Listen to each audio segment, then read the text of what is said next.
এখন তো আর অন্যান্য সাবজেক্টও আমি পড়া জিজ্ঞেস করতে পারছি না বা দিতে পারছি না, কারণ হলো আপনার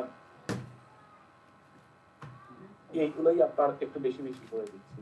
ধরেন আরো 2-3 দিন দিলেই আমাদের 2 দিন দিলেই আমাদের দ্বন্দ্ববিধিটাই শেষ করে দিতে চাচ্ছি। সেই ক্ষেত্রে অন্যান্য যে আইনগুলো আছে একটু বারবার রিভিশন দেওয়ার চেষ্টা করবেন, যেন ভুলে যান না যান। এগুলো দেখার সাথে সাথে অন্যগুলো যেগুলো শেষ হয়েছে, সাচ অ্যাজ ক্রিমিনাল প্রসিডিউর, তারপরে সিভিল প্রসিডিউর, আমরা কি কি করলাম, যে বিষয়গুলো আছে, থানাতে মামলা কিভাবে হচ্ছে, তারপরে ফৌজদারি কার্যবিধিতে আমাদের পুলিশ প্রতিবেদনগুলো কি, এক একদিন এক একটা করে একেবারে চোখগুলো গেলে যে এই জায়গায় আমরা দেখেন, আগে যদি আপনি গোছালো থাকে এখন রিভিশন দেওয়া সহজ, কিন্তু আপনি যদি আবার এখন খুঁজতে যান, খুঁটে খুঁটে পড়তে যান যে কতটুকু আমি পড়বো কতটুকু পড়বো না, তখন আপনার জন্য প্রবলেম হয়েছে। কিন্তু আমরা যেভাবে করেছি সেই দিন বা সেই ক্ষণ অনুযায়ী যদি আপনি লিখে রাখেন বা আপনার মতো করে গোছায় রাখেন, রিভিশন দিতে আমার কাছে মনে হয় যে খুব বেশি না, একটা সাবজেক্ট 2 সর্বোচ্চ 2 ঘন্টাই যাচ্ছে একটা সাবজেক্ট, যদি আপনি চোখ বুলাই দেন। এখন আমাকে না দেখেও যদি বলতে পারেন ক্রিমিনাল প্রসিডিউরের বিভিন্ন ব্যাপার স্যাপারগুলো যদি না দেখেও বলতে পারেন, আমার মনে হয় যে এখন অনেকেই বলতে পারবেন, আপনাদের মধ্যে থেকেও অনেকেই বলতে পারবেন যে ম্যাজিস্ট্রেটের কাছে মামলাটা আমলে নিতে হলে 190 নম্বর সেকশনে কয় ধরনের ম্যাজিস্ট্রেটের কথা বলা আছে, কয়টা উৎস থেকে মামলাটা গ্রহণ করে থাকে, মামলাটা যদি আমলযোগ্য, যদি আমলে নেওয়া না যায় তাহলে মামলাটা ট্রান্সফারের বিধানটা কি, তারপরে হচ্ছে 193 নম্বর সেকশনে দায়রা জজ কিভাবে মামলা গ্রহণ করেন, অর্থাৎ মামলা সাধারণত গ্রহণ করতে পারেন না, তারপরে মামলাটা কিভাবে যদি বিশেষ ক্ষেত্রে তাদেরকে মামলা নেওয়ার কথা বলে সেক্ষেত্রে কি ব্যবস্থা, 200 থেকে শুরু করে 205 পর্যন্ত। আমার কাছে মনে হয় যে একটু চোখ বুজে যদি নিজে নিজে ভাবেন লিখতে পারবেন, একই সাথে যদি একটু আপনার যে পড়া আছে সেগুলো যদি একটু রিভিশন দেওয়ার চেষ্টা করেন তাহলে আমার জন্য যথেষ্ট। তো বারবার রিভিশনের উপরে রাখেন যাতে কোনোভাবেই ভুলে না যান। দেওয়ানি কার্যবিধি রিসেন্টলি পড়েছি, আমরা বিভিন্ন রকম আঞ্চলিক এখতিয়ার গুলো পড়েছি, স্থাবর সম্পত্তি কোথায় অবস্থিত সেগুলো নিয়ে পড়েছি, মানে সর্বনিম্ন আদালতে করতে হবে মামলাগুলো স্থানান্তরের কথা বলেছি, কমিশনের কথা বলেছি। একেবারে সুন্দরভাবে আমরা একটা মামলাতে কিভাবে 1 নম্বর আদেশ করলাম, তারপরে হচ্ছে সমন নিয়ে আমরা কথা বললাম, 6 নম্বর আদেশ করলাম, 7 নম্বর আদেশ করলাম, 8 নম্বর আদেশ, 9 নম্বর আদেশ করলাম, তারপরে হচ্ছে 14 নম্বর আদেশ করলাম, ইস্যু গঠন আমরা করলাম, মুলতবি করলাম। আমার কাছে মনে হয় যে একটু যদি আপনারা প্রতিদিন নিজের মতো করে একটা সাবজেক্ট একবার করে দেখে, যেটা আমরা পড়ছি সেটা তো পড়ছি, যে সাবজেক্ট গুলো আমাদের পড়া হয়ে গেছে সেগুলো সবসময় রিভিশনের মধ্যে রাখবেন। রিভিশনের মধ্যে না রাখলে হঠাৎ করে ধরেন এই শুধু এই আমি যে পড়াটা দিচ্ছি সেটাই পড়ছেন, আবার 10-15 দিন বা আমাদের হাতে 10 দিন পরে একটা সাবজেক্ট দেখছেন ভুলে যাবেন। তো ভুলে যাতে আপনি না যান, ভুলে যাতে আপনার মন না যায়, সেই জন্য আমার পরামর্শ থাকবে হচ্ছে যেগুলো পড়ছি সেগুলো তো লিখবেনই, তার সাথে প্রত্যেকটি সাবজেক্ট 1 ঘন্টা করে সময় দেন না। স্পেসিফিকলি সরি আমাদের সিআরপিসি সিপিসি 1 ঘন্টা সময় দেন, একেবারে দেখবেন ক্লিয়ার হয়ে যাবে। আপনার আমরা বারবার একই প্রশ্ন নিয়ে আমরা কথা বলেছি, এতে ইয়ার নাম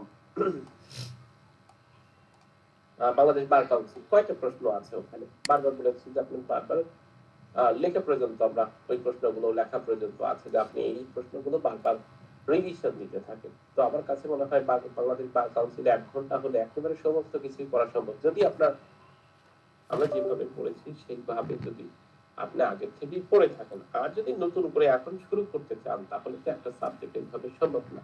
কিন্তু আমি বিলিভ করি যারা রেগুলার পড়েছেন বা আমার কথা অনুযায়ী অনেকেই পড়েছেন, অধিকাংশই পড়েছেন আমি বিশ্বাস করি, এবং পড়া জিজ্ঞেস করলে সেভাবে উত্তরও দিতে পারছেন আমি বিশ্বাস করি, সেক্ষেত্রে আমার মনে হয় না যে আপনার রিভিশন দিতে খুব বেশি প্রয়োজন বা খুব বেশি প্রবলেম হবে। আমি হলফ করে বলছি, একেবারে আপনাদের সামনে হলফ করে বলতেছি যে বাংলাদেশে কোনো কোচিং সেন্টার কোনো স্টুডেন্ট বাংলাদেশ বার কাউন্সিলের জন্য এত ডেডিকেশন নিয়ে পড়েছে বা পড়াইছে কিনা আমার সন্দেহ। আপনারাও যেভাবে পড়েছেন, ও ভাইয়া কেমন আছো? আপনাদের পিছনে থেকে আছে এরকম কোথাও আছে কিনা আমার কথা বোঝা যাচ্ছে না। আমি বলছিলাম না আমাদের নাই, কিন্তু খুব হাতে গোলাপ কর। এই তো আছি আলহামদুলিল্লাহ। স্যার ভালো আছো সবাই? আপনি এমন ভাবে পড়াইছেন স্যার, এই আমরা বাসায় জানি না এমন কোন বিষয় এই 7টা বইয়ে নাই স্যার। হয়তো বা টু দা পয়েন্ট বলতে পারবো না ও সাবজেক্ট, ফোন দিলাম কিন্তু আমি হচ্ছে 19 তারিখ 18 তারিখ ঢাকা যাবো। বার কাউন্সিলে এরকম প্রিপারেশন আমি তো বলছিলাম যে প্রত্যেক দিন 2-4-5 জন আমাকে ফোন বাসা ছাড়িয়ে দিচ্ছে সেটা কি আমার টাকা লাগবে অনেকে ধরেন যারা রেগুলার স্টুডেন্ট হাজার পাঁচেক বা প্রাইভেট ইউনিভার্সিটির স্টুডেন্ট যারা হাজার পাঁচেক ওরা শেষ করেছে তারা এটা একটু অবহেলা এখন নিয়ে কি কাজ এটা এমনি হয়ে যাবে খরচ হয়ে যাবে দরকার নেই তারা ওই অবহেলা হ্যাঁ হ্যাঁ হ্যাঁ দেখার কারণে আমি 18 তারিখ যাবো তো আপনার অনেকই খারাপ হুম আবার এক শ্রেণীর আছে দেখেন তো যে ঠিক আছে সেদিন আমাদেরকে আমাদের বন্ধুর ভাই বলতো যে কি কি করছেন কি কি বই পড়ছেন মাত্র জিজ্ঞেস করেন টাঙ্গাইলে আমি তো ভাবছি যে বাসায় আছে সো আমরা একেবারে প্রথম থেকে ওখানে তো ওদের হেড অফিস বুড়ো আমাদের একেবারে ক্লিয়ারলি পড়া হ্যাঁ আমরা যখন পরীক্ষা দিয়েছি আমাদের কাছে এরকমই মনে হয়েছে যে প্রশ্ন কোথা থেকে আসছে সেখান থেকে আসলে আমাদের অন্তর্পক্ষে এই বিষয়গুলো জানা হয়তো বা ঠিক আছে আমাদের কনফিউশন সৃষ্টি হয়েছে আচ্ছা ঠিক আছে বা মাস্টার কনফিউশন সৃষ্টি হয়েছে বাট প্রত্যেকটি বিষয়ই জানা ঠিক একইভাবে আপনাদের মিডিয়া নোট ব্যাপারটাই হবে আর যে কথা বলছি যে দেখেন একটু আপনাকে টেকনিক্যালি টেস্ট করতে পারে যেহেতু এটা পরীক্ষা মানে নামই হচ্ছে এক্সামিনেশন তো আপনাকে পরীক্ষা করবে এটাই স্বাভাবিক তো আপনাকে পরীক্ষার প্রশ্ন আপনাকে হুবহু ধরেন ওই কথাটা না বলে অন্য একটা কথা দিতে পারে কিন্তু আপনি প্রশ্ন পড়বেন বারবার পড়বেন যে আসলে কি বলার চেষ্টা করেছে এবং আমি কিন্তু বারবার একটা টেকনিকের কথা বলছি সেটা হলো আপনি যখন দেখছেন যে এই একটা প্রশ্ন আপনি পরিপূর্ণ বোঝেন না আপনাকে পাস ফেল করতে করাতে পারবে না আর যেটা হুবহু আপনি জানছেন সে বিষয়ে তো আপনার স্পষ্ট ধারণা থাকবেই তাই না সেই বিষয় নিয়ে তো আমাদের কথা নাই তো সেই ক্ষেত্রে আমি বারবার বলার চেষ্টা করছি যে ভয় একটুকু ভয় পাবেন না যখনই ভয় পাবেন যে আমি কি লিখবো আমার মনে থাকছে না এটা সেটা ভাই আপনার যে অবস্থা তার চেয়ে অনেক খারাপ অবস্থা অধিকাংশ মানুষের আপনার অবস্থা অনেক ভালো আছে সো আপনি মন খুলে যাতে কোনো রকম একজন পরীক্ষার ফলে কেউ ডাকাডাকি এইগুলোর কারণে বা অন্য কোনো অসুখ উপায়ের কারণে যেন আপনি কোনোভাবে সমস্যায় না পড়েন সেই দিকে খেয়াল করবেন আপনি আপনার মতো করে যা পড়েছি যা মনে আসে আপনার লিখে আসেন বাকিটুকু আল্লাহর উপরে ছেড়ে দেন আমরা সবাই একে অপরের জন্য দোয়া করছি ইনশাআল্লাহ এবং আমাদের যে পরিমাণ পরিশ্রম করা আছে আমাদের সমস্যা হবে না আমার কাছে মনে হয় অধিকাংশই ভালো হবে বিশেষ করে আমরা দেখেন আমরা পিলিতে যাদেরকে পেয়েছি তারা আরো ভালো সুযোগ পেয়েছেন আগের থেকে পড়াশোনার সুযোগ পেয়েছেন আরো বিষয়গুলো কিনে স্পষ্ট পরেও আমাদের কাছে যারা নতুন এসেছেন আমাদের আবুল কালাম আজাদ ভাই আমরা দেখছি আহসান হাবিব ভাই দেখছি আরো অনেকেই নতুন নতুন যারা এসেছেন যে শিমু ইসলাম একটা দেখা যাচ্ছে সে বা যারা যারা নতুন এসেছেন তারাও আমরা দেখছি যে খুব ডেডিকেশনালি প্রতিদিন ক্লাস করছেন এবং প্রতিদিন সেগুলোকে রিকভারি করার চেষ্টা করছেন সো আমি পড়া নিয়ে আপনাদের পড়া নিয়ে বা আমার পড়া নিয়ে আমি সন্তুষ্ট বা কাউন্সিলের জন্য মানে গুড এনাফ আমার কাছে মনে হয় সো টেনশন করবেন না আপনার কাজ হচ্ছে প্রতিদিন যে পড়াটাতেই সেই পড়াটা একবার করে লিখবেন যে কাজটা রেগুলারলি আমি দেখছি একজন গোলাম কিবরিয়া ভাই প্রতিদিনই লিখছে এবং প্রতিদিনই আমাকে দিচ্ছে প্রত্যেকজনই এরকম করে লেখেন আর যেগুলো শেষ হয়েছে সেটা প্রত্যেক দিন একবার করে চোখবার যে প্রশ্নগুলো আমাদের শেষ হয়েছে সেগুলো নিয়ে আপনি বারবার চোখগুলো দেখবেন আপনি যখন ফেসবুকে ঢুকবেন দেখবেন কত রকম প্রবলেমেটিক বিভিন্ন ল গ্রুপে যদি আপনি দিয়ে রাখেন কি নাম ফলো দিয়ে রাখেন ওখানকার যদি আপনি ফলোয়ার হন দেখবেন কত রকম প্রশ্ন আপনাকে করে দিয়েছে একেবারে 200-300 প্রবলেমেটিক প্রশ্ন সেদিন দেখলাম একজন 200-300 প্রবলেমেটিক প্রশ্ন শেয়ার করে রেখেছে আবার কেউ কেউ আপনাকে জামিনের পিটিশন ঠিক আছে তারপরে হচ্ছে মামলা উইথড্রয়াল পিটিশন যত রকম জানার দরকার সবগুলো দিয়ে রাখছে আবার কেউ কেউ লিখছে সৃজনশীল প্রশ্ন যা যা মনে আসে তাই করে আসছে ভাই একটা তো লিমিট আছে তো যখনই ফেসবুকে এই সমস্ত বিষয় দেখবেন তখন আপনার কাছে হতাশা মনে হবে যে না আমি মনে হয় কিছুই জানি না এইটা সেটা তো আমি মনে হয় খারাপ করে বলবো এইটাই আপনাকে সমস্যায় ফেলবে যত দ্রুত এখন ফেসবুক থেকে দূরে থাকা যায় আপনি যা পড়েছেন আপনার যে ক্যাপাসিটি আছে সেই ক্যাপাসিটিটাকে আপনি যতটুকু পড়েছেন সেইটুকুকে আমরা বারবার গ্রো করার চেষ্টা করছি এবং বারবার যা শিখেছি সেটা নিয়ে চেষ্টা করি ফেসবুক অমুক তমুক বিভিন্ন দিকে এত বেশি নজর দেওয়া দরকার প্রয়োজনে আপনি প্রশ্ন অ্যানালাইসিস করেন বইয়ে বিভিন্ন প্রবলেমেটিক প্রশ্ন যেগুলো বিগত সালে এসেছে সেগুলো দেখেন যে আসলে কি বলতে চাচ্ছে সেইগুলো আপনি দেখেন কিন্তু এই ফেসবুকে 101টা বা 110টা বা 120টা প্রবলেমেটিক প্রশ্ন দিয়েছেন নো আপনার ওইটাকে ভাবার বা ওইটাকে খুঁজে খুঁজে বের করার এখন সময় নেই। এটা যদি আপনি একেবারে 1 বছর পাইতেন, আপনি ধীরে ধীরে দেখতে পারতেন যে কি আছে কি শুরু করে। এখন ওই ধরনের সময় আমাদেরকে নাই। সো আমার মেসেজ হয়তো আপনি বুঝতে পেরেছেন। আপনি কিভাবে পড়বেন, রেগুলারলি একটা সাবজেক্ট নিয়ে তো পড়বেন, তার সাথে অন্যান্য সাবজেক্ট যেগুলো শেষ হয়েছে প্রত্যেক দিন 1 ঘন্টা করে সেটাকে রিভিশন দেওয়ার চেষ্টা করবেন যত দ্রুত সম্ভব। একবার একটু দেখেন যে আপিলটা কিভাবে হয়, দায়রা আপিল কিভাবে হয়। আপনি জানছেন যে আমি জানি, এটা দিতে হবে না, মনে আছে, তারপরেও আপনি একবার রিপিট করেন। সিভিল আপিলটা দেখেন, আপিলের সাথে কি কি জমা দিতে হয়, কখন আপিল পণ্ড হয়েছে, ইচ এন্ড এভরিথিং গুলো আপনি দেখেন। রিভিশনটা কিভাবে হচ্ছে, কোথায় কোথায় 3টে করে রিভিশনের কথা বলছে, ডাবল রিভিশনটা কি, কোথায় আবার রিভিশনের এগেইনস্টে রিভিশন করা যায় সেটা কোথায় আছে, কিভাবে আছে, এটা আপনি দেখেন। কিন্তু এখন বর্তমান ফেসবুক বাই হঠাৎ করে একজনের কথা শুনে ঘাটাঘাটি করার প্রয়োজন নেই ভাইয়া, একেবারে বিপদে পড়ে যাবেন। আর আপনি বিপদে পড়ে যাওয়া মানে আমার মন ভেঙে যাওয়া। দেখেন, একজন মানুষের সাথে যদি কেউ প্রতারণা করে, এই কারণে দেখবেন যে সমস্ত মানুষগুলোকেই যে যে প্রতারিত হয়েছে সে অবিশ্বাস করতে শুরু করে। তো আমি আপনাদেরকে এত কষ্ট করে পড়াচ্ছি, যদি আপনাদের ফলাফল খারাপ হয়ে যায় তো ভবিষ্যতে আর কখনো আমি হয়তো পড়াবো না। তাহলে কি অনেক ভালো লোকজনও আমার কাছ থেকে ভালো কিছু পাওয়ার সুযোগ থাকতো বা সে শেখার সুযোগ পাইতো। কিন্তু এই যে আমার ওই যে সিঁদুরে মেঘ দেখে নাকি ভয় পায় যে এই বুঝি মনে আসতেছে, ঘর পোড়া গরু সিঁদুরে মেঘ দেখেও ভয় পায়। মানে একবার সে ডাক পড়েছিল, এই ডাক পড়ে কারণ ডাক পড়ে সে পুড়িয়ে গেছে, সেই যদি আকাশটা লাল হয়ে যায় কোনোভাবে সে মারাত্মক ভাবে ভয় পায়। তো আমি পড়াতে যে যদি এত কষ্ট করি, আমরা করছি আপনারা করছেন, যদি দেখা যায় যে না আপনি খারাপ করছেন, দাদা আমার কাছে মনে হবে যে না এই সেক্টরের জন্য আমি পারফেক্ট না, যে উদ্দেশ্য নিয়ে আমরা আসছি সেটার জন্য পারফেক্ট না। সেক্ষেত্রে দেখেন আরো 10 জন ছেলে ভবিষ্যতে হয়তো বা এই প্ল্যাটফর্মে সুযোগ পাইতো, সে ভালো করার সুযোগ পাইতো। কিন্তু এই যে আপনার একটু মনোযোগিতার অভাবে অন্য একজন মানুষগুলো কিন্তু সুযোগ পাচ্ছে না। এটা সুদূর প্রসারিত অনেক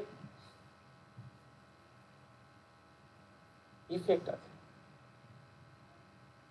সো আপনি যথেষ্ট পড়েছেন, এইগুলোকে সব সময় মনোযোগ দিয়ে দেখার চেষ্টা করেন। আমি তো মাত্র এই যে লাস্ট থেকে শুরু করেছি শুধুমাত্র আপনাদের একত্রিত রাখার জন্য, প্রশ্নগুলো বিভিন্ন দিয়ে আপনাদেরকে জিজ্ঞেস করার জন্য, এবং পড়াশোনা একজনের কাছে যাতে জবাবদিহিতার জায়গা আছে এই জন্য। কিন্তু আমরা যে পরিমাণ পড়েছি, যে পরিমাণ জানা দরকার, এক্সিকিউটেড আমার নতুন করে আপনাদেরকে আসলে ধরে রাখার জায়গা নেই। কিন্তু তারপরেও আমি রেগুলার আসি যে যেন জবাবদিহিতার একটা জায়গা থাকে। আপনি পড়েছেন কিনা, আপনি কিভাবে পড়ছেন, আপনি কোথায় কি করছেন, সেটা আমরা নিশ্চয়তা করার জন্য কিন্তু এই ধরনের ব্যবস্থা গ্রহণ করে থাকি।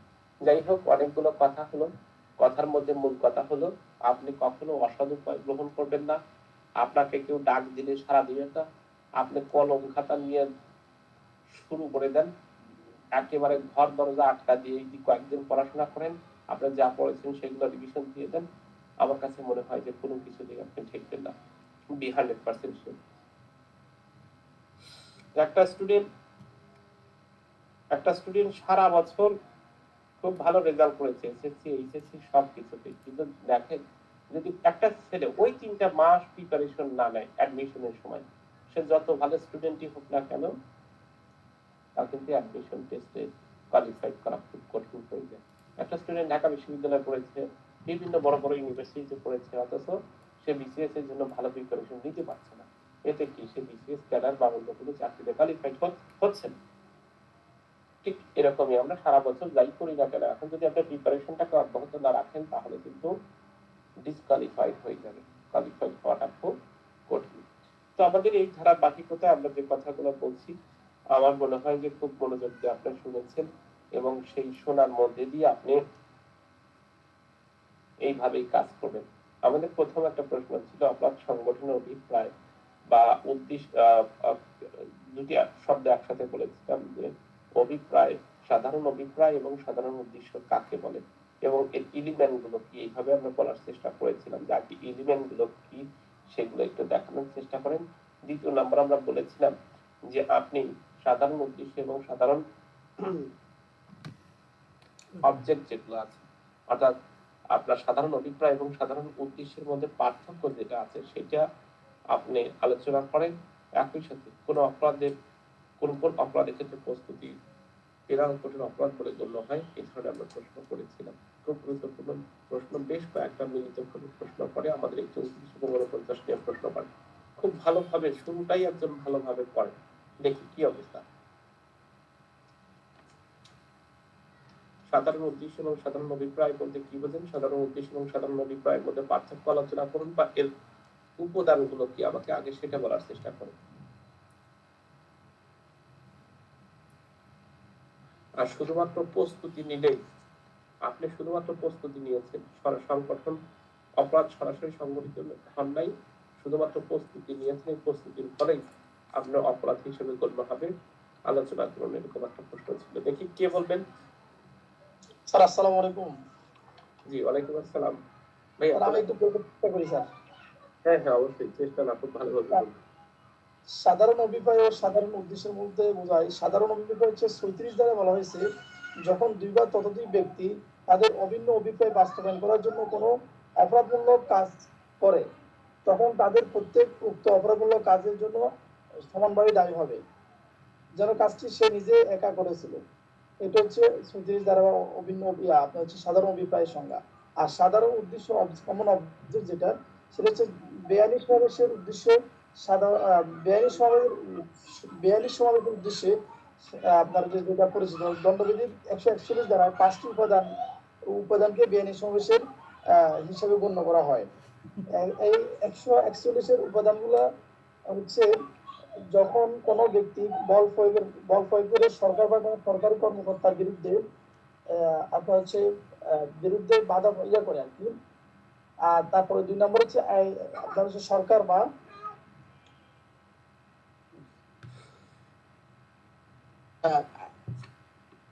তারপরে সরকার আপনার হচ্ছে আইনি প্রক্রিয়ার মাধ্যমে কোনো কাজে বাধা দেওয়া, সরকারি কোনো কাজে বাধা দেওয়া। তারপর হচ্ছে অপরাধমূলক অনধিকার প্রবেশের অপরাধমূলক অনধিকার প্রবেশ না করে বা অন্যান্য অপরাধ সংগঠন করে। তারপর 4 নম্বর সম্পত্তি বলপূর্বক দখল গ্রহণ করে। তারপরে বলা হচ্ছে যে অপরাধমূলক বল প্রয়োগ করে যা করতে বাধ্য নয় তা করতে বাধ্য। একটু কথা বলি আপনাদের সাথে। আমি যখন আপনাদেরকে পড়াতে বসি, বারবার বলছি, প্রত্যেক দিনই আমি এই কথা মাঝে মাঝে বলি, আমি যখন আপনাদেরকে পড়াতে বসি, আপনি জানেন আমার গা দিয়ে একেবারে ঘাম ছোটে, তারপর আমি ফ্যান পর্যন্ত ব্যবহার করি না। কেন জানেন? শব্দ হবে যেন। আর আপনি বাসের মধ্যে আছেন, আপনার বাচ্চা চেঁচাচ্ছে, বাচ্চাকে ঠিক আছে, বাচ্চা চেঁচাবে এটাই স্বাভাবিক, কিন্তু আপনি রুমের দরজা আটকায় দেন নাকি? রুম একটাই, যদি রুম একটা হয় সে বিষয় নিয়ে আমার কোনো কথা নাই।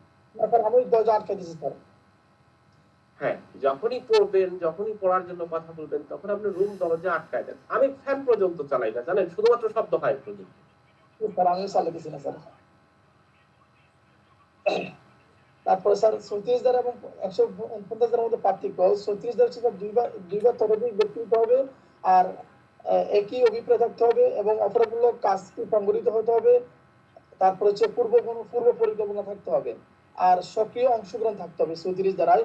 আর 149 দ্বারা হচ্ছে 5 বা ততোধিক ব্যক্তি থাকতে হবে। শুধুমাত্র 141 দ্বারা যে অপরাধ সমূহ আছে 5টি, সেগুলো থাকতে হবে অবশ্যই। অবৈধ সমাবেশ হতে হবে এবং পূর্ব পরিকল্পনা থাকবে না, এবং সক্রিয় অংশগ্রহণ আপনার হচ্ছে মানে সক্রিয় অংশগ্রহণ থাকবে। এটা হচ্ছে 149 মধ্যে আর কি, 134 এবং 149 মধ্যে ইয়া। আর একটা বলছিলেন স্যার কোন অপরাধ সংগঠনের জন্য আপনার যে ইয়েটা আর কি পূর্ব প্রস্তুতি বা ইয়াটা, সেক্ষেত্রে স্যার প্রস্তুতির জন্য মানে আপনার যেটা আমরা অসম্পূর্ণ ক্রাইম বলি, সেক্ষেত্রে প্রথম 3টি জিনিস লাগবে। একটা ইন্টেনশন, একটা হলো প্রিপারেশন, আর একটা হলো সাকসেসফুলি আপনার হচ্ছে অ্যাটেম, যেটা হচ্ছে সফল প্রচেষ্টা। আবার এখানে স্যার 3টি সেকশন আমরা উল্লেখ করতে পারি। 122, তারপর হচ্ছে যেটা বাংলাদেশের বিরুদ্ধে যুদ্ধের প্রস্তুতি, আর হচ্ছে বাংলাদেশের সাথে যে অন্য বসবাস করে অন্য এলাকার সময়ের যে এটা 126 নম্বর সেকশনটা, তারপরে 399 যেটা আপনার ডাকাতির প্রস্তুতি। এই 3টা সেকশন উল্লেখ করতে হবে আর কি। তারপরে আর কিছু বলতে, আত্মরক্ষার বলতে কি বুঝেন, একটা প্রশ্ন ছিলেন, এগুলো কি বলবো? না, আরেকজন বলেন দেখি, আরেকজন বলেন তো বোঝায়। স্যার এই যে সাধারণ অভিপ্রায়, এটা স্যার প্রথম প্রশ্নটা সাধারণ উদ্দেশ্য, সাধারণ উদ্দেশ্য এবং সাধারণ অভিপ্রায় বলতে কি বুঝেন? সাধারণ উদ্দেশ্যর এলিমেন্ট গুলো কি, সাধারণ অভিপ্রায়ের এলিমেন্ট গুলো কি, সাধারণ উদ্দেশ্য এবং সাধারণ কমন ইন্টেনশন এবং কমন অবজেক্টের মধ্যে পার্থক্য কি, এবং কোনো ব্যক্তি শুধুমাত্র প্রিপারেশন নিলেই সে অপরাধ সংগঠিত হয়েছে বলে গণ্য করা হবে, অপরাধে অংশগ্রহণ করার প্রয়োজন নেই। এটা আবার সুন্দরভাবে বলে স্যার, আস্তে আস্তে বলবেন, আস্তে আস্তে, উড়াতার কোনো কিছু নাই। অপরাধ সংগঠনের যে অভিপ্রায় স্যার, সেটা হচ্ছে যে কোনো একই উদ্দেশ্য সাধনের জন্য কতিপয় ব্যক্তি যখন কোনো অপরাধমূলক কাজ করে, সেটা হচ্ছে অপরাধ সংগঠনের অভিপ্রায়। এটা সাধারণভাবে। এখন সাধারণ অভিপ্রায়টা কি? সাধারণ অভিপ্রায় সম্পর্কে দ্বন্দ্ববিধির 34 নম্বর ধারায় বলা হয়েছে যে কোনো একটি অপরাধ দুই বা ততোধিক ব্যক্তি পূর্ব পরিকল্পনা অনুযায়ী সংগঠিত করে এবং সক্রিয় অংশগ্রহণ করার ফলে যখন অপরাধটি সংগঠিত হয়, সেটাকে আমরা বলতেছি সাধারণ অভিপ্রায়। এখন সাধারণ অভিপ্রায়ের উপাদান সমূহ, তো সাধারণ অভিপ্রায়ের উপাদান সমূহ হচ্ছে দুই বা ততোধিক ব্যক্তি হতে হবে, অপরাধটির পূর্ব পরিকল্পনা করতে হবে এবং পূর্ব পরিকল্পনা মাফিক অপরাধটি সংগঠন হতে হবে এবং ওই অপরাধ সংগঠনে নিজের সক্রিয় অংশগ্রহণ করতে হবে। এটা হচ্ছে যে সাধারণ অভিপ্রায়ের উপাদান সমূহ। জি, ভেরি গুড। এখন স্যার সাধারণ উদ্দেশ্য সম্পর্কে ওই একই দ্বন্দ্ববিধির 149 নম্বর ধারায় বলা হয়েছে যে বেআইনি উদ্দেশ্য সাধন কল্পে, অর্থাৎ বেআইনি সমাবেশের সদস্য হয়ে তার উদ্দেশ্য সাধন কল্পে 5 বা ততোধিক ব্যক্তি মিলিত হয়ে যখন কোনো অপরাধ প্রক্রিয়ায় অংশগ্রহণ করে, তাকে আমরা সাধারণ উদ্দেশ্য বলি। তাহলে সাধারণ উদ্দেশ্যের জন্য যেটা হতে হবে, বেআইনি সমাবেশের সদস্য হতে হবে এবং বেআইনি সমাবেশের সদস্য হওয়ার জন্য যে 141 অনুযায়ী 5টি সাধারণ উদ্দেশ্য রয়েছে, এই সাধারণ উদ্দেশ্য সম্পর্কে অবগত থাকতে হবে এবং সাধারণ উদ্দেশ্য অবগত থাকার পর আবার সেখানে সাধারণ উদ্দেশ্য মাফিক সেখানে অংশগ্রহণ করতে হবে। এই সাধারণ উদ্দেশ্যগুলো যদি আমরা সংক্ষেপে বলি, সেটা হচ্ছে যে 141 ধারায় যে 5টি সাধারণ উদ্দেশ্যের কথা বলছে, সেটা হচ্ছে যে সরকার বা সরকারি কর্মচারীকে অপরাধমূলক বল প্রয়োগের মাধ্যমে তাদেরকে ভীতি সন্তুষ্ট করা। দ্বিতীয়টা হচ্ছে যে অপরাধমূলক বল প্রয়োগের মাধ্যমে সরকারি কর্মচারীকে তার যে আইনি যে কর্তব্য, সেই কর্তব্য পালনে বাধা সৃষ্টি করা। 3 নাম্বার বলা হচ্ছে স্যার যে অপরাধমূলক অনধিকার প্রবেশ করে ওই বেআইনি সমাবেশে সেখানে কোনো অনিষ্ট করা বা কোনো অন্য কোনো অপরাধ করা। 4 নাম্বার হচ্ছে স্যার যে অপরাধমূলক বল প্রয়োগের মাধ্যমে সম্পত্তি দখল করা বা জনসাধারণের অধিকার সম্বলিত যে জিনিসগুলো সেগুলোকে হরণ করা, পাবলিকের যে মৌলিক অধিকারগুলো রয়েছে, চলাচলের অধিকার, এগুলোকে হরণ করা। 5 নাম্বার যে সাধারণ উদ্দেশ্য স্যার, সেটা হচ্ছে যে ওই অপরাধমূলক বল প্রয়োগের উদ্দেশ্যে, এখানে প্রত্যেকটা কথাই অপরাধমূলক বল প্রয়োগ লিখলে একটু ভালো হয়। তাহলে অপরাধমূলক বল প্রয়োগ করে যে ব্যক্তি যে কাজ করতে বাধ্য নয়, সে ব্যক্তিকে সে কাজ করতে বাধ্য করা, আর যে ব্যক্তি যে কাজ করতে বাধ্য সেই কাজ থেকে বিরত রাখা। এই যে বেআইনি উদ্দেশ্যের যে 5টি যে সাধারণ উদ্দেশ্য রয়েছে, এই সাধারণ উদ্দেশ্য যে সকল ব্যক্তি অবগত থাকবে, এই অবগত হয়ে এই সাধারণ উদ্দেশ্য সাধনের জন্য ওই সংশ্লিষ্ট এলাকায় উপস্থিত থাকবে, তখন যে অপরাধী হোক না কেন, সেই অপরাধের দায় ওই ব্যক্তির উপরও বর্তাবে। এখন বেআইনি সাধারণ উদ্দেশ্য এবং আমাদের সাধারণ যে অভিপ্রায় রয়েছে, এর মধ্যে পার্থক্য আমরা অনেকগুলো পার্থক্য দেওয়া যায়। তার মধ্যে কিছু গুরুত্বপূর্ণ পার্থক্য হচ্ছে যে সংজ্ঞাগত পার্থক্য।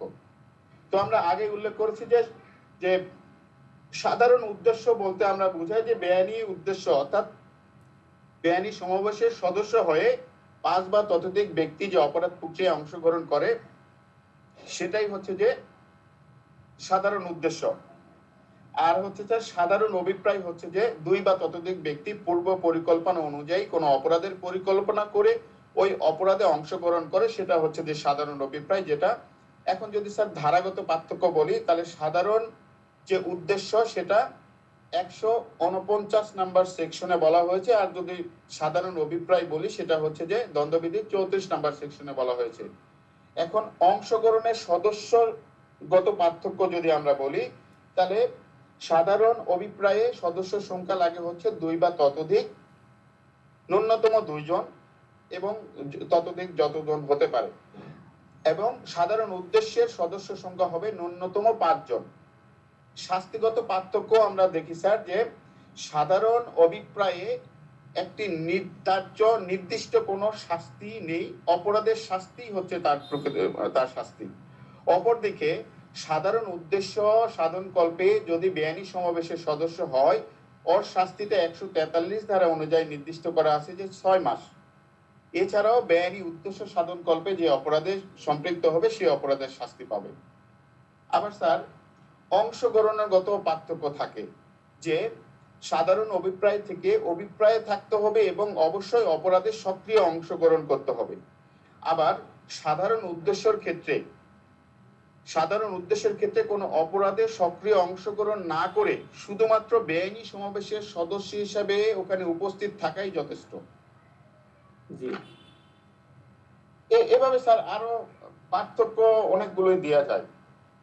আচ্ছা, সরাসরি সংগঠন করিনি এমন অপরাধের জন্য অভিন্ন এবং অভিপ্রায় বা অভিন্ন উদ্দেশ্যের ভূমিকা, যে কথা আমরা বলেছি যে শুধুমাত্র প্রস্তুতি থাকলেই হবে, আপনাকে স্যার। সরাসরি অংশগ্রহণ করতে হবে না। এটা স্যার, হলো প্রশ্ন। জি, একটা অপরাধ করার জন্য আমাদের আইন বিজ্ঞান অনুযায়ী আমাদের অপরাধের 3টা স্তর থাকে। একটা হচ্ছে স্যার পরিকল্পনা স্তর, আরেকটা প্রস্তুতি স্তর, আরেকটা হচ্ছে বাস্তবায়ন স্তর।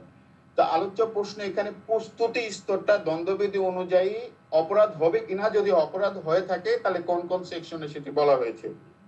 তাহলে স্যার প্রস্তুতি স্তর যদিও অপরাধ অপরাধ বলে গণ্য হয় না, তবে দ্বন্দ্ববিধিতে কিছু কিছু ধারা রয়েছে যেখানে এর ব্যতিক্রম পরিলক্ষিত হয়, যেমন ডাকাতির প্রস্তুতি, যেটা দ্বন্দ্ববিধির 399 নাম্বার ধারায় বলা হচ্ছে যে কেউ যদি ডাকাতির প্রস্তুতি গ্রহণ করে তার শাস্তি কিন্তু 10 বছর সশ্রম কারাদণ্ড বা অর্থদণ্ড, সশ্রম কারাদণ্ড এবং অর্থদণ্ড বা উভয় দণ্ড হতে পারে।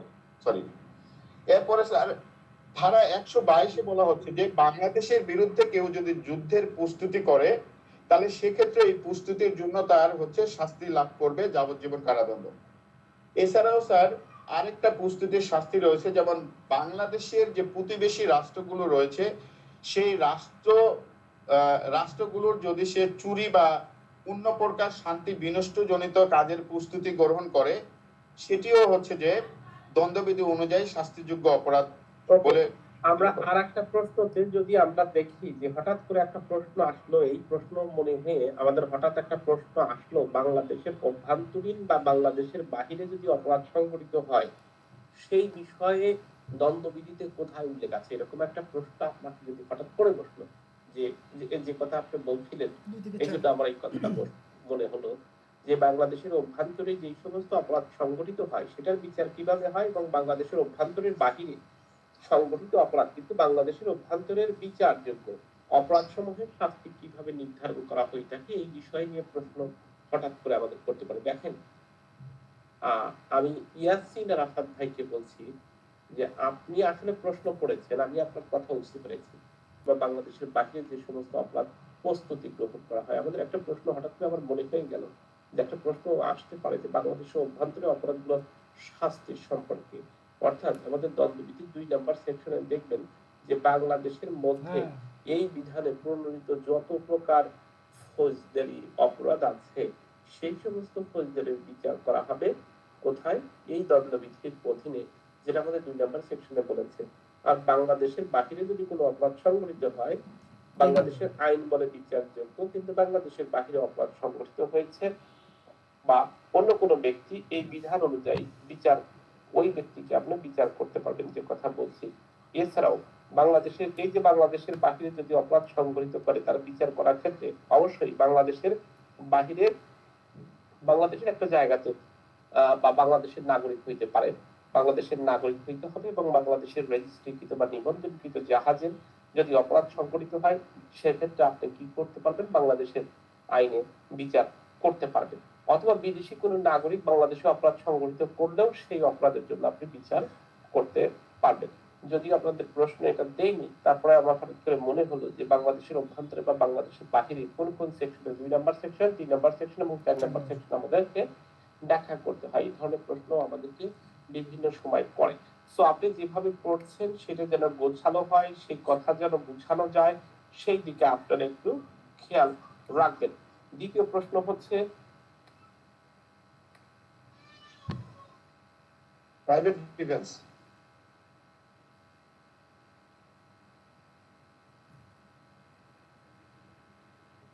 প্রশ্নটা কি ছিল? দ্বিতীয় প্রশ্নটা ছিল আত্মরক্ষা স্যার, রাইট টু প্রাইভেট ডিফেন্সের রাইট টু প্রাইভেট ডিফেন্স। আর হচ্ছে আত্মরক্ষা বলতে আমরা কি বুঝি? দেহবান সম্পত্তি রক্ষার ক্ষেত্রে আত্মরক্ষা প্রয়োগের ক্ষেত্রে উল্লেখ করতে হবে এবং মৃত্যু পর্যন্ত যে ঘটানো যায়। দ্বিতীয় বিষয় হচ্ছে আমাদের সাধারণ ব্যতিক্রম সময় আলোচনা করার কথা বলেছি। সাধারণ ব্যতিক্রম থেকে প্রশ্ন কিন্তু হয় হলো বিভিন্ন রকম প্রবলেম বলতে এই যে একজন সৈনিক সে তার ঊর্ধ্বতন কর্মকর্তার নির্দেশে আইনের বিধান মতে সে জনগণের উপরে গুলি প্রদর্শন করেছে, এ যে গুলি করেছে সেটা অপরাধ হবে কিনা, এরকম বিভিন্ন রকম প্রবলেম করতে পারে। বা একই সাথে আপনার ডাক্তার সব উদ্দেশ্য নিয়ে টিকাতেই করেছে, সেই করেছে, একজন নাবালকই করেছে, নানাবিধি প্রশ্ন আপনাকে করতে পারে। তো নানাবিধি প্রশ্নগুলোর মধ্যে আপনি খুব সুন্দরভাবে গোছানো ভাবে কিন্তু আমাদেরকে করতে হবে। জি, আরেকজন প্রশ্নের উত্তর দেন। What is the meaning of right to private defense? এটা আমি বলতাম স্যার। হ্যাঁ অবশ্যই, আপনার নেটওয়ার্ক আছে, আপনার তার একজন। জি স্যার, আছে আছে স্যার। আচ্ছা স্যার, প্রথমত হচ্ছে যে আত্মরক্ষার অধিকার। আত্মরক্ষার অধিকার বলতে স্যার নিজের দেহ ও অপরের দেহ এবং নিজের সম্পদ এবং অপরের সম্পদ অন্যের বেআইনি হস্তক্ষেপ থেকে রক্ষা করবার জন্য আইন স্বীকৃত যে অধিকার সেটাকে বলা হচ্ছে স্যার আত্মরক্ষার অধিকার। তো এ ব্যাপারে স্যার 96 ধারাতে বলা হয়েছে যে অত্র ধারা মোতাবেক আত্মরক্ষার অধিকার প্রয়োগে কোনো কর্মই স্যার অপরাধ বলে গণ্য হবে না, এটা 96 ধারাতে বলেছে। আর 97 ধারাতে বলেছে যে এই আত্মরক্ষার অধিকারটা কোথায় কোথায় স্যার প্রয়োগ করা যাবে। তো 97 ধারা অনুসারে স্যার এটা নিজের দেহ এবং অপরের দেহ রক্ষার্থে আর নিজের সম্পদ এবং অপরের সম্পদ রক্ষার্থে স্যার আত্মরক্ষার অধিকার প্রয়োগ করা যাবে স্যার। স্যার আপনার সেকেন্ড প্রশ্ন ছিল স্যার দেহ ও সম্পদ রক্ষা করতে কখন মৃত্যু পর্যন্ত ঘটানো যেতে পারে, এটা ছিল স্যার দ্বিতীয় প্রশ্ন। তো সেখানে স্যার প্রথমে আমরা স্যার নিজের দেহ ও অপরের দেহ রক্ষা করতে যখন মৃত্যু পর্যন্ত ঘটানো যায় সেটা যদি স্যার আমরা লক্ষ্য করি তাহলে স্যার আমাদের 100 ধারা লক্ষ্য করতে হবে। 100 ধারাতে বলেছে যে 6টি ক্ষেত্রে যে আত্মরক্ষার অধিকার প্রয়োগ করে মৃত্যু পর্যন্ত ঘটানো যাবে। তার প্রথমটা হচ্ছে স্যার 1 নাম্বার যদি এমন আক্রমণ যা প্রতিহত না করলে নিহত হওয়ার সম্ভাবনা থাকে সেই ক্ষেত্রে। সেকেন্ডটা হচ্ছে স্যার গুরুতর আঘাত গ্রেভিয়াস হার্টের যদি সম্ভাবনা থাকে, যদি ওই আঘাতটাকে বা আক্রমণটাকে প্রতিহত করা না হয় সেই ক্ষেত্রেও আক্রমণকারীকে মৃত্যু পর্যন্ত ঘটানো যাবে। তৃতীয় বলা হচ্ছে স্যার রেপ, যদি ধর্ষণের উদ্দেশ্যে স্যার কেউ আক্রমণ করে বা প্রতিহত করার উদ্দেশ্যে আক্রমণকারীকে স্যার হত্যা পর্যন্ত করা যাবে। জি জি জি স্যার। চারে বলতেছে স্যার অপ্রাকৃতিক কামনা বাসনা, অপ্রাকৃতিক কামনা বাসনার উদ্দেশ্যেও যদি কেউ আক্রমণ করে স্যার সেই ক্ষেত্রেও যাবে। 5 আছে স্যার অ্যাবডাকশন বা অপহরণ, সেই ক্ষেত্রেও স্যার যাবে। আর 6 বলতেছে যে অবৈধ অ্যাবডাকশন এন্ড কিডন্যাপিং দুটেই কিন্তু আছে। আসসালামু আলাইকুম করে গেই না অ্যাবডাকশন এবং কিডন্যাপিং স্যার দুইটাই আছে। 6 বলছে স্যার অবৈধ আটক রংফুল কনফাইনমেন্ট, কিন্তু স্যার এখানে আবার একটা শর্ত আছে যে যদি অবৈধ আটক করা হয় কোনো ব্যক্তিকে, দেখলাম যে নাই গ্রুপে কি যে ব্যক্তিকে আক্রমণ করা হলো সেই ব্যক্তি যদি আশঙ্কা করে যে সে কোনো সরকারি কর্মচারীর কাছে আশ্রয় নিতে সমর্থ হবে না সেই ক্ষেত্রে শুধুমাত্র স্যার এই ব্যাপারে স্যার মৃত্যু পর্যন্ত ঘটানো যাবে। বন্ধ করে শোনার কথা স্যার এটাই। আর স্যার 102 ধারাতে স্যার এটা টাইম ফ্রেম বলা আছে যে আত্মরক্ষার প্রয়োগের সময়টা কতক্ষণ হবে, সেখানে বলা আছে যে বিপদের আশঙ্কা স্যার যতক্ষণ আছে, মানে যতক্ষণ বিপদের আশঙ্কা বিদ্যমান থাকবে ততক্ষণ পর্যন্তই প্রাইভেট ডিফেন্সের অধিকার বিদ্যমান থাকবে। জি, এটা স্যার 102 এর কথা ছিল। আর অর্থাৎ এরপর স্যার আমরা অর্থাৎ চলে আসবো সম্ভাবনা দেখার সাথে সাথে শুরু হয় এবং বিপদের ন্যায়সঙ্গত সম্ভাবনা যতটুকু সময় বিদ্যমান থাকে ততটুকু সময় পর্যন্ত আমরা রাইট প্রাইভেট ডিফেন্স ইউজ করতে পারবো, তাই না? খুবই ইম্পর্টেন্ট কিন্তু এই 102 নাম্বার সেকশন।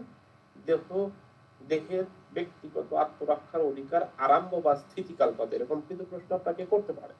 সো প্রশ্নের উত্তর কিন্তু খুবই সহজ, যে যখন থেকে শুরু হবে, অর্থাৎ এই যে বিপদের সম্ভাবনা দেখার সাথে সাথে শুরু হবে এবং বিপদের ন্যায়সঙ্গত সম্ভাবনা যতক্ষণ পর্যন্ত বিদ্যমান থাকবে ঠিক ততক্ষণ সময় পর্যন্ত আপনার রাইট প্রাইভেট করতে পারবেন। জি জি স্যার। স্যার 103 যখন সম্পদ রক্ষার জন্য আত্মরক্ষার অধিকার প্রয়োগের কথা হচ্ছে, তখন স্যার 103 নাম্বার সেকশন, এখানে 4টা উপাদান আছে। প্রথমটা হচ্ছে স্যার দস্যুতা মোকাবেলায়, সেকেন্ডটা হচ্ছে রাতের বেলায় যদি অপথে গৃহপ্রবেশ হয় সেটা মোকাবেলায়, এবং 3 বলতেছে যে বাসগৃহ অথবা সম্পত্তি রাখার স্থানে, সাথে স্যার ইমারত, জাহাজ, তাঁবু, এই ধরনের জায়গাতে যদি আগুন লাগিয়ে স্যার অনিষ্ট সাধন করার চেষ্টা করা হয়।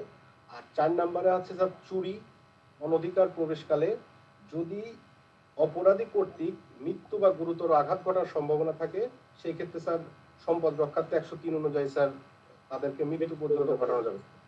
জি জি, এবং স্যার এটারও টাইম ফ্রেম ওই একই 105 ধারাতে আছে। যতক্ষণ পর্যন্ত স্যার ওটা থাকবে, বলবৎ থাকবে আশঙ্কা বিপদ, ততক্ষণ পর্যন্ত এটার সুযোগ আছে স্যার। এই সেই হচ্ছে ক্ষেত্রে আপনাকে বলতে হবে চুরি, দস্যুতা, অপরাধ সংগঠনের অভিপ্রায় বা অনিষ্টের কাজ বা ওই যে সিধু চুরি, যতক্ষণ পর্যন্ত ওই শব্দগুলো আপনাকে ব্যবহার করতে পারবে, মানে আসন্ন বিপদ যেটা সম্পত্তি উদ্ধার করার ক্ষেত্রে আমাদের ওই যে কি কি কারণে হয়েছিল, চুরির ক্ষেত্রে, অপরাধমূলক অনধিকার প্রবেশের ক্ষেত্রে, অনিষ্টার ক্ষেত্রে, সেইটা যতক্ষণ পর্যন্ত ওই সম্পত্তিতে তার বিপদের আশঙ্কা থাকবে ততক্ষণ পর্যন্ত কিন্তু right of private defence use করতে পারবে।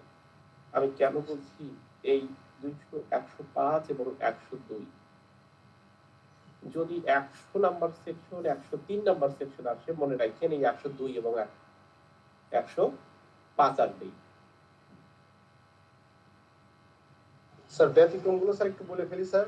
হ্যাঁ বলেন, রাইট জেনারেল অ্যাকসেপ্টেবল বলেন। স্যার ব্যতিক্রম সমূহ স্যার 76 ধারাতে বলেছে যে ভুল ধারণাবশত যদি কেউ নিজেকে আইনগত বাধ্য মনে করে, তার কৃত কাজ স্যার আমাদের অপরাধ বলে গণ্য হবে না। আমরা স্যার এটা শর্টলি মনে রাখতে পারি স্যার বাউন্ড বাই ল, অর্থাৎ মিস্টেকলি কোনো ব্যক্তি Bound by law। যদি নিজেকে বাউন্ড বাই ল মনে করে। স্যার এই ধারাটা মূলত সরকারি চাকরিজীবী এবং সবচেয়ে বড় উদাহরণ স্যার পুলিশ বা পুলিশ কনস্টেবলদের ক্ষেত্রে স্যার বেশি প্রযোজ্য হবে 76 ধারা।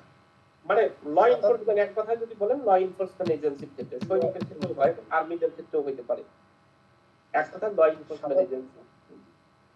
77 ধারা স্যার যে বিচার কার্য সম্পাদনকালে বিচারক কর্তৃক সরল বিশ্বাসে কৃত কাজ স্যার অপরাধ বলে গণ্য হবে না। এবং এটার সাথে স্যার কানেক্টেড 78 বলছে আদালতের রায় বা আদালতের নির্দেশ বাস্তবায়নকারী ব্যক্তি সরল বিশ্বাসে যে কাজটা করবে ওই রায় বাস্তবায়নের জন্য, সেটাও স্যার অপরাধ বলে গণ্য হবে না। আর স্যার 79 ধারা বলতেছে আইন সমর্থিত, অর্থাৎ জাস্টিফাইড বাই ল। এটা স্যার 76 ধারার মতোই। 76 ধারাতে সরকারি কর্মচারী, আর এই 79-তে স্যার বেসামরিক নাগরিক, সাধারণ নাগরিকের কথা বলা হচ্ছে। সে যখন ভাববে যে জাস্টিফাইড বাই ল বলে কোনো কাজ করবে, সেটা স্যার অপরাধ হবে না। আর 80 ধারাতে স্যার বলতেছে যে অ্যাক্সিডেন্টাল ওয়ার্ক, আইনানুগ কোনো কার্য সম্পাদন কালে যদি দুর্ঘটনাবশত কোনো কৃত কাজ ঘটে, সেটা অপরাধ বলে গণ্য হবে না। আর এখানে স্যার একটা জিনিস আমাদের জেনে রাখা দরকার, আইনানুগ কার্য সম্পাদন বলতে কি বোঝাচ্ছে। এটাকে বোঝাচ্ছে স্যার যথাযথ যত্ন ও সতর্কতার সাথে করা হচ্ছে, এটাকে বোঝাচ্ছে স্যার আইনানুগ মানে কার্য সম্পাদন। এই ধারা যতগুলো ইম্পর্টেন্ট এই জেনারেল এক্সেপশন, তার মধ্যে 80 নাম্বার সেকশন মোস্ট ইম্পর্টেন্ট। এখানে ওই যে সেই কুফালের উদাহরণটা দিয়ে দেয় বারবার, উঠালের উদাহরণ। জি স্যার। আর স্যার 81 ধারা বলতেছে, জি স্যার, স্যার 81-তে বলছে যে কোনো বড় ধরনের ক্ষতি এড়াতে যদি গুড ফেথে স্যার ছোট ধরনের ক্ষতি করা হয়, সেটা স্যার অপরাধ বলে গণ্য হবে না। এখানে স্যার ডক্টরিন অফ নেসেসিটি বা ডক্টরিন অফ অল্টারনেটিভ হার্ম, এই দুইটার স্যার প্রয়োগ ঘটেছে এই ধারাতে। জি 81-তে। আচ্ছা স্যার 82-তে বলতেছে স্যার 9 বছরের কম বয়সী জি স্যার, যেটা প্রয়োজনের স্বার্থে করা হচ্ছে স্যার, বাধ্য হয়ে। যেমন একটা ঘরে আগুন লেগেছে, সেই আগুনটাকে নিভানোর জন্য সেই ঘরটাকে যদি ভেঙে ফেলানো হয় অন্য ঘরে যাতে না না ছড়ায়, এই যে আপনি ঘর ভেঙে ফেলেছেন, ঘর ভাঙার কোনো অপরাধ হবে না। Right sir. স্যার 82-তে বলছে যে 9 বছরের কম বয়সী শিশুর কোনো কার্যই অপরাধ না। আর 83-তে এসে বললো স্যার 9 থেকে 12 বছর পর্যন্ত শিশুর বয়স, তবে শিশুটা হচ্ছে অপরিণত বোধ সম্পন্ন আর কি, সেই ধরনের শিশুর কাজ অপরাধ বলে গণ্য নয়। 83। আর স্যার 84-তে অপ্রকৃতস্থ বা পাগল বা আনসাউন্ড মাইন্ড, এদের ক্ষেত্রে 84 ধারা, তাদের কাজ অপরাধ নয়। 85-তে বলতেছে স্যার ইনটক্সিকেটন, ইনভলেন্টারি ইনটক্সিকেশন, অর্থাৎ সে অনিচ্ছাকৃতভাবে নেশাগ্রস্ত করার কারণে তার বিচার শক্তি হারায় গেছে, এই অবস্থায় তার কোনো কাজ অপরাধ নয়। এরপর স্যার 87-তে বলছে যে মৃত্যু বা গুরুতর আঘাত ঘটানোর অভিপ্রায় ছাড়া এবং দুইজন সম্মতিক্রমে, স্যার এটাকে আসলে মানে এক্স্যাক্টলি এটা টাইটেলটা আমি জানি না, তো দুইজন সম্মতি সহকারে যদি কোনো কার্য সম্পাদন করে গুড ফেথে, সেখানে যদি অ্যাক্সিডেন্টাল কোনো ঘটনা ঘটে সেটা স্যার অপরাধ নয়।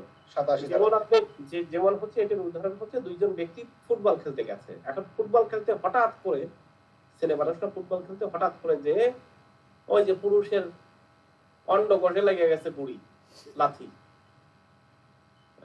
একেবারে ইনস্ট্যান্টেড, দুইজনকে সম্মতি সহকারেই খেলা শুরু করেছিল, তাই না? একজন আর একজনকে বলতে হবে, এখন বল মারতে যে ঘটনাটা ঘটায় ফেলছে অপরাধ হবে না। তারপরে স্যার 88 ধারা, এটা আমরা সবাই জানি স্যার, মৃত্যু ঘটানোর অভিপ্রায় ছাড়া সম্মতি সহকারে গুড ফেথে, অর্থাৎ কারোর উপকারার্থে যদি সম্মতি সহকারে কোনো কাজ করতে যে দুর্ঘটনা ঘটে সেটা অপরাধ না স্যার। এটা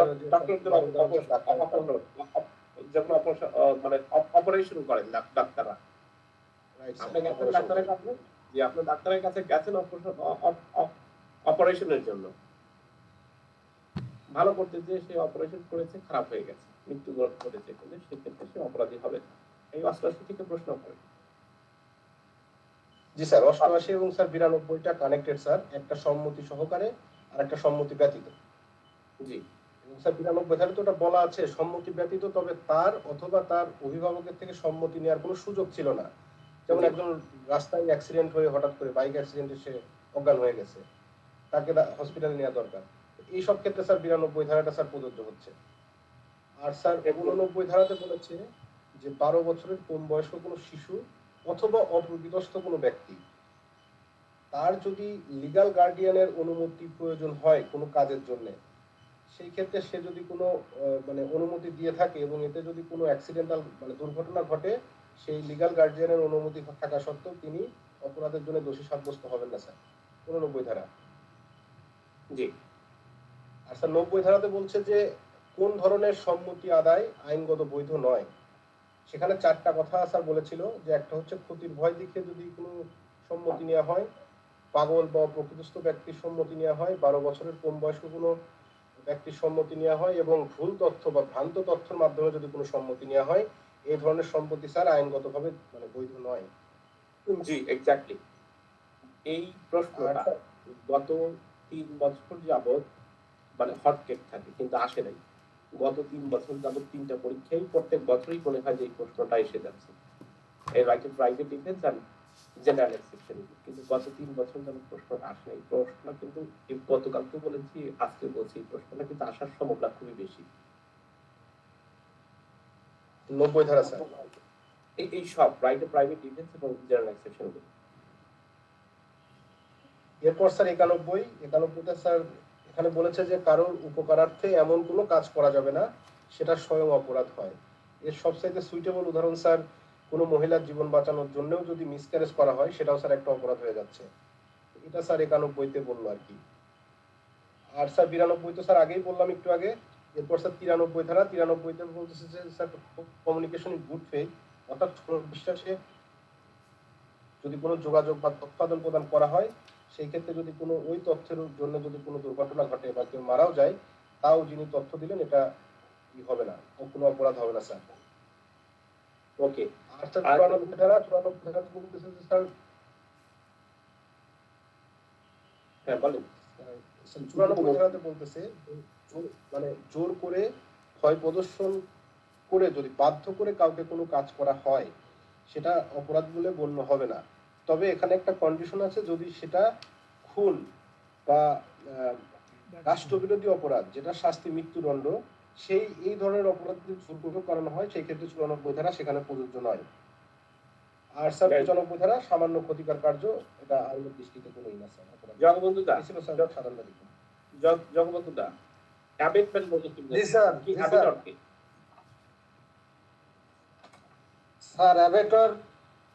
স্যার অ্যামেন্ডমেন্ট অ্যাবেটর 107 দণ্ডবিধির 107 ও 108 ধারার কথা বলা আছে। দণ্ডবিধির 108 দণ্ডবিধি 1860 এর 107-এ বলা আছে অ্যামেন্ডমেন্টের কথা। অ্যামেন্ডমেন্টের 3টি উপাদান এখানে আছে স্যার। অ্যামেন্ডমেন্ট হলো যদি কেউ কাউকে প্ররোচনা করে, প্ররোচনার মাধ্যমে কোন কাজটি সংগঠিত করে, তাহলে সেই প্ররোচনাদাতা আর কি দোষী সাব্যস্ত হবে স্যার। এখানে 3টি উপাদান আছে, সেটা হলো কোনো ব্যক্তিকে যদি কোনো ব্যক্তি অন্য কোনো ব্যক্তিকে প্ররোচনার মাধ্যমে কাজটি সংগঠিত করে, আর কোনো ব্যক্তিকে ষড়যন্ত্রে অংশগ্রহণের মাধ্যমে যদি কোনো কাজ করে, আর কোনো ব্যক্তিকে অপরাধের ইচ্ছাকৃতভাবে যদি সহায়তা করে স্যার। এই 3টি আছে উপাদান স্যার এখানে স্যার। কোন ইচ্ছাকৃতভাবে বেআইনি কাজ করতে ইচ্ছাকৃতভাবে বিরত রাখে? জি স্যার, ইচ্ছাকৃতভাবে বেআইনি কাজ যেটা স্যার অপরাধ করে সেইটা স্যার। এখানে ওই যে আপনি কি বাড়ি? না স্যার আমি একটু বাইরে থেকে আসলাম তো স্যার, বাজারে থেকে স্যার। ওই যে আমার একটু ওই বড় বেবিটার সমস্যা তো স্যার, ওই ডাক্তারের কাছ থেকে ওষুধপাতি নিয়ে আসলাম স্যার। ওই আরেক জায়গায় সমস্যা নাই স্যার। আপনি কি একটু রেস্ট নেবেন? মানে হাঁপায় গেছেন মনে হচ্ছে। জি স্যার, এখনই আসলাম তো স্যার। অপরাধ সংগঠনে সহায়তা করে তাকে অপরাধের সহায়তা বা অপরাধ সংগঠনের সহায়তা বলা হয় স্যার। আর এই অপরাধের সংগঠনের সহায়তার যে 3টা উপাদান থাকে, সেটা হচ্ছে প্ররোচনা করে, ষড়যন্ত্রও করে, বা কোনো কাজের মাধ্যমে কোনো কার্য বিরতির মাধ্যমে ইচ্ছাকৃতভাবে যদি সহায়তা করে, তখন এই যে অপরাধের সহায়তা বা অ্যাবেটমেন্ট হিসেবে গণ্য হবে স্যার। আর 108-এ বলছে অ্যাবেটর। আর অ্যাবেটর হচ্ছে সাধারণত আমরা জানি যে অপরাধ সংগঠনে যে সহায়তা করে বা প্ররোচনা দাতা বা সহায়তাকারী যেটা, সেইটা হচ্ছে অপরাধের অ্যাবেটর বা অপরাধের সহায়তাকারী স্যার। সেটা হয় আবার 3 ভাবে, যেটা যিনি প্ররোচনা দেয় বা অপরাধ সংগঠনের ষড়যন্ত্রে অংশগ্রহণ করে, বা যিনি কোনো কাজ করে বা করা থেকে বিরত থাকে, ইচ্ছাকৃতভাবেও হতে পারে, ইচ্ছাকৃতভাবেও সাহায্য করতে পারে স্যার। আর এই অপরাধে এই প্ররোচনাটা অ্যাবেটরটা হতে গেলে আবার সেটা 8 প্রকারের ভাবে 5 ভাবে হতে পারে। সেটা আবার এই যে ব্যাখ্যা আছে 5টি। হ্যাঁ, 5টি ব্যাখ্যা আছে। সেটা ওই যে 1 নম্বরে বলছে যে কোনো ব্যক্তি যে কাজ করতে বাধ্য, সেই কাজ না করেও যদি সেই অপরাধে সহায়তা করে, তাহলে সে অ্যাবেটর হিসেবে গণ্য হবে। আর 2-এ বলছে যে প্ররোচনা দিলেই অপরাধ সংগঠনের সহায়তাকারী হিসেবে গণ্য হবে, অপরাধ সংগঠন হোক আর না হোক। আর 3-এ বলছে যে যেটা আইনগত ভাবে যেটা অযোগ্য ব্যক্তি, যেমন নাবালক, পাগল, নেশাগ্রস্ত, এদের মাধ্যমে যদি অপরাধ করা হয়, সে অ্যাবেটর হিসেবে গণ্য হবে। আর 4-এ বলছে অপরাধ সংগঠনের সহায়তাকারীকে কেউ যদি আবার সহায়তা করে, সেক্ষেত্রে অপরাধের সহায়তাকারী হবে। আর 5-এ বলছে যে ষড়যন্ত্রের ফলে যে অপরাধটা সম্পন্ন হবে, সে ষড়যন্ত্র এক ব্যক্তির কাছে বা অন্য ব্যক্তি পরিচিতটা নাও থাকতে পারে, এরপরেও তারা সকলেই অপরাধের সহায়তাকারী হবে স্যার। সি, খুন করার উদ্দেশ্যে এর নামক 7 বছরের কম বয়সী একজন শিশুকে কাজ করার জন্য প্ররোচিত দেয়, যার ফলে বি এই যে কাজটি না করে অর্থাৎ জেটে মৃত্যু ঘটায়, অর্থাৎ এ প্ররোচনার ফলে বি এর অনুপস্থিতিতে কাজটা সংঘটিত হয়েছে, সেক্ষেত্রে যেহেতু নাবালক ছিল, সে কি যে অপরাধটা করেছে এর জন্য কি সি দায়ী হবেন কিনা? না, তাই হবে না। নাবালক উনি, সি নাবালক না। সি সি প্ররোচনা দিয়েছেন। ও সি, তাহলে ও অ্যাবেটর হিসেবে দায়ী হবে স্যার। অ্যাকর্ডিং টু ব্যাখ্যা 3। ব্যাখ্যা 3 স্যার। আর আমি একজন ব্যক্তিকে খুন করার জন্য বলেছি, এ নামক একজন ব্যক্তি বি নামক ব্যক্তিকে,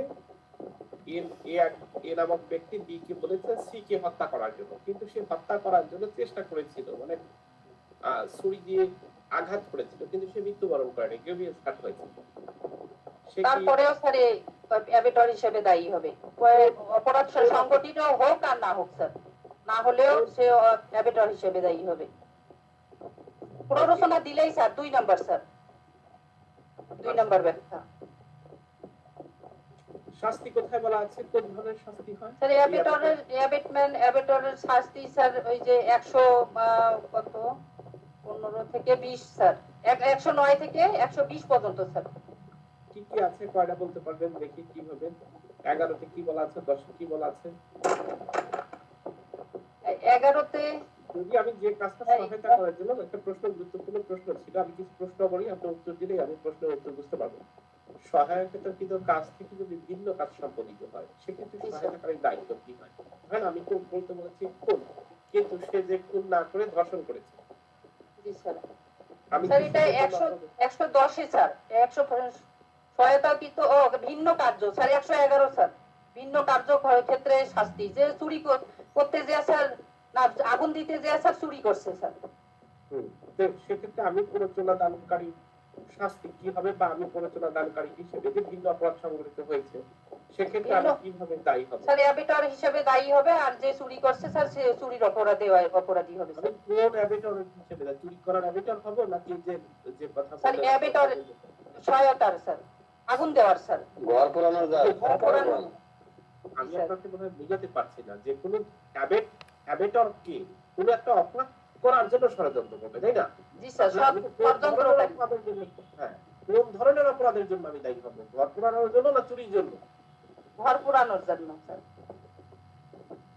আচ্ছা, যে উদাহরণটা আরো স্পষ্ট, ঘর পোড়ানো চুরি একটু ডিফিকাল্ট হচ্ছে, আমি বলছি যে ঠিক আছে ওখানে যা ডাকাতি করার জন্য, আর একজন যে করছে ধর্ষণ, তাহলে আমি কোন অপরাধের জন্য, আমি যেহেতু চুরি করার জন্য বা ডাকাতি করার জন্য দিয়েছি, ভিন্ন কোনো অপরাধ সংঘটিত হয়েছে, কিন্তু আমি কি ধর্ষণের মামলা আসামি হয়ে যাব? না স্যার, ডাকাতির জন্য। ডাকাতির জন্য আসামি হব। কারণ কি স্যার? ওই যে ভিন্ন কার্য সহায়তা করছে স্যার। অর্থাৎ একটি কাজের জন্য সহায়তা করা হয়েছে, কিন্তু সে ভিন্ন কার্য, একটি অপরাধ ভিন্ন অপরাধ করেছে স্যার। জি, তখন কাজটি সংশোধিত হয়েছে। জি,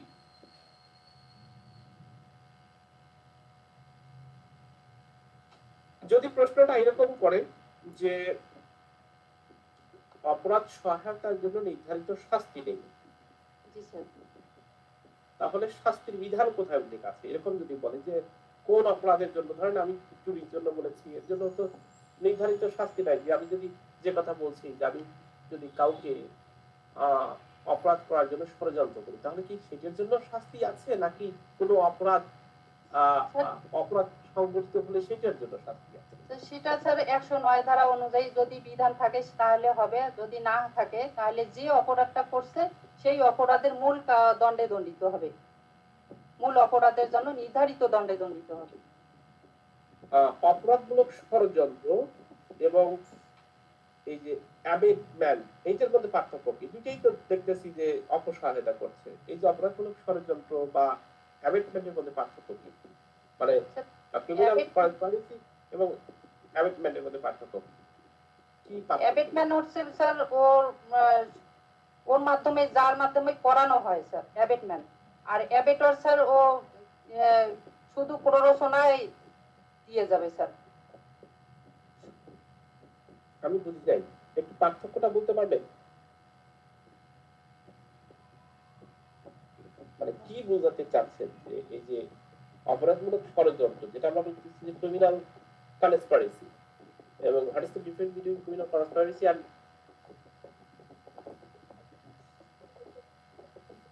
অ্যাবেটমেন্ট? স্যার আমি বলবো, হ্যাঁ বলেন।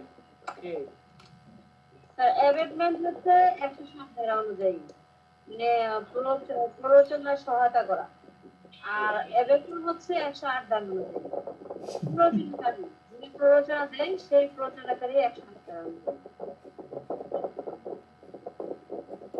এইটুকু ওরা বোঝে নাই, উনি বোঝে নাই স্যার।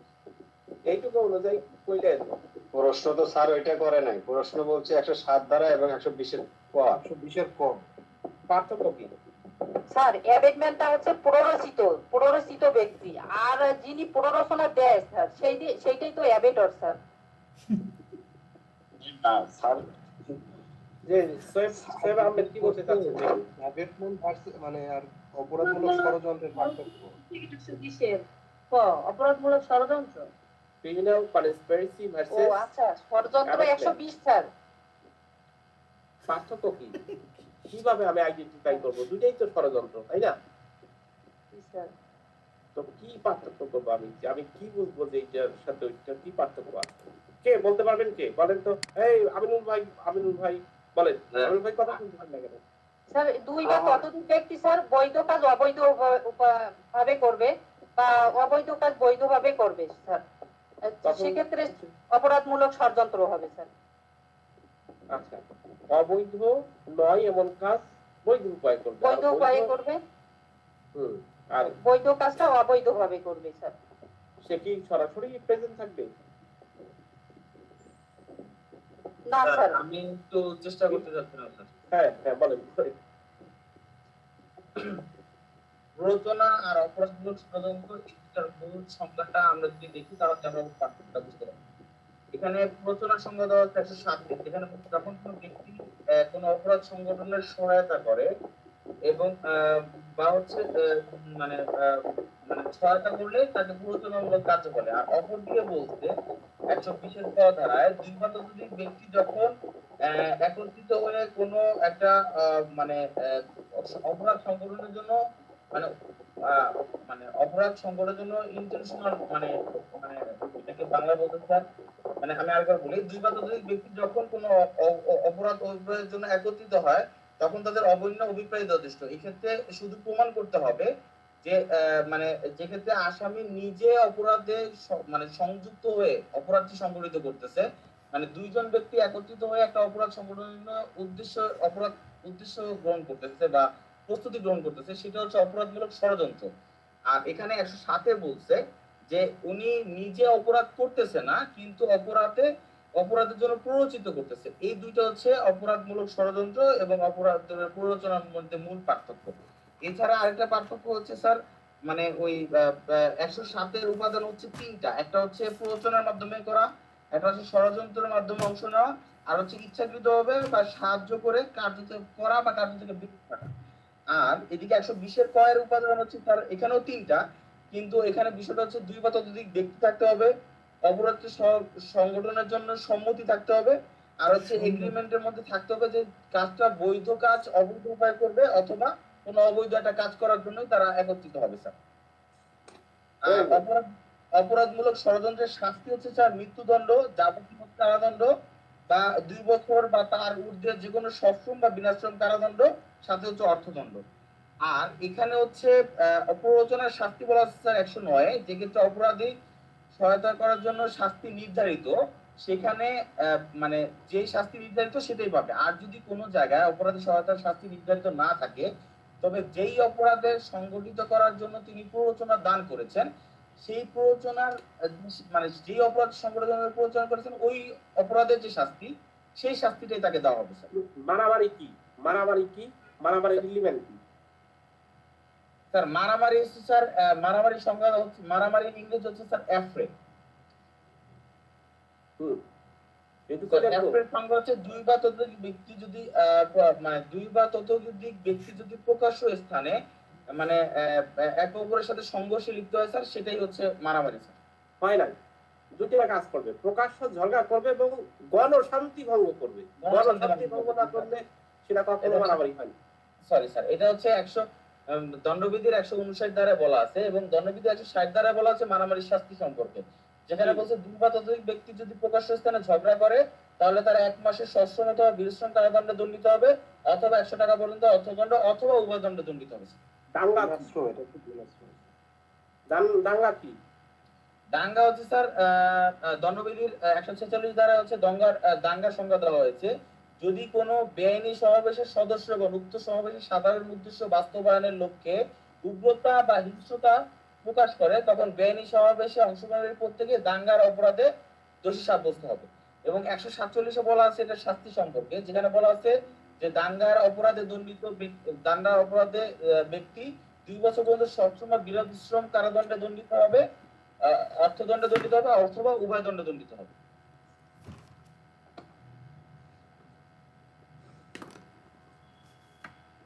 যাক, হৃদয় লাইনে আসছে। স্যার আজকে কিন্তু হৃদয় ভাই সুন্দর করে ধারাগুলো উপস্থাপন করতে হবে। হৃদয় আপনাকে ধারা মনে থাকে না।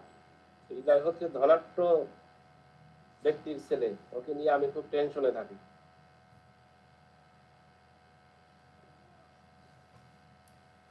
ওকে, নেক্সট প্রশ্ন আগে লেখেন।